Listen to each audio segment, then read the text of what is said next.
May panibagong motor na naman tayong aabangan sa market ngayon. Ito, ang Kymco Dink R150.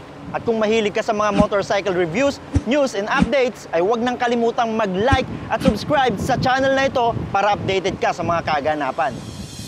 I got problems on problems on problems on problems on problems on problems I solve them. I run through the money, the pressure be calling. Left on my blessings, I feel like I'm falling. The birdie is back, tell me I'm garbage. I'm going through something, that's why I ain't calling. Problems on problems on problems on problems on problems I solve them. I run through the money. Relive the urban adventure.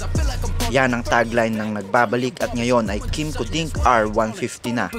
Sa papel, meron itong 150cc 4-stroke 4-valve fuel-injected liquid-cooled engine na kayang makapag-produce ng 13.2 Nm of torque at 6,500 RPM.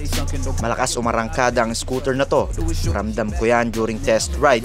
Yan lamang ang masasabi ko on how its engine performed, but during that time, yung handling ang talagang nagmarka sa isipan ko.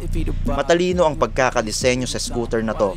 Mataas ang handlebar, malawak ang legroom, upright riding position, extended ang windshield at higit sa lahat, mababa ang center of gravity nito dahil sa position ng gas tank. Nakatulong din ang malalapad nitong gulong. Up front, meron itong 120/70/13 at sa rear naman ay 130/70/13. Parehas na naka-tubeless. Suspensions naman, meron itong front telescopic fork at dual shock absorber naman sa likod. Meron itong malawak na underseat compartment kaya good news ito para sa mga rider na hindi fan ng mga top boxes. Hindi na din basta-basta malulobat ang smartphone mo kung mahilig kang gumamit ng mga navigating apps. Pagdating naman sa ilaw ay naka full LED na ang mga ito. Maganda din yung kanyang daytime running light na kahit nasa malayo ay marerecognize mo kaagad na Dink R150 ang paparating. At sa height kong 5'4", ganito ako pag nakaupo sa Kymco Dink R150. Manageable pa rin naman kahit hindi katangkaran ang uupo sa scoot na to. Magaan lang din siya i-balance kasi hindi siya top heavy. Paniguradong kaya nitong maglakbay ng malayuan. Dahil bukod sa fuel injected siya, 10.7 liters lang naman ang tank capacity ng Dink R150 na ito.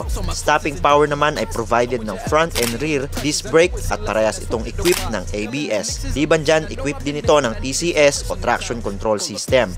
Ang trabaho ng safety feature na ito ay panatilihin kang safe sa bawat biyahe mo. Kaya siguraduhin nakasubscribe ka sa channel na ito para updated ka once mailabas ko na ang full review ng scooter na ito. Meron na rin itong EBW o Emergency Brake System. Kusang mag-hazard ng signal lights mo during sudden braking para magbigay babala sa mga motoristang nasa likod mo. Meron na rin itong all-in-one keyless kung saan integrated na dito ang ignition, bukasan ng seat at gasoline fill port. Pero isa sa highlights ng Dink R150 ay ang Maxi-type liquid cooling system nito. Wala kang makikitang radiator sa tagiliran nito kasi sa harap na located ang radiator nito. Kymco Dink R150. So sa ngayon, basic informations at specifications pa lang ang kaya kong ibigay sa inyo. Pero dahil na test ride ko na siya, ay excited akong maibahagi sa inyo ang full review ng motor na to. This is Jules Viernes. See you soon.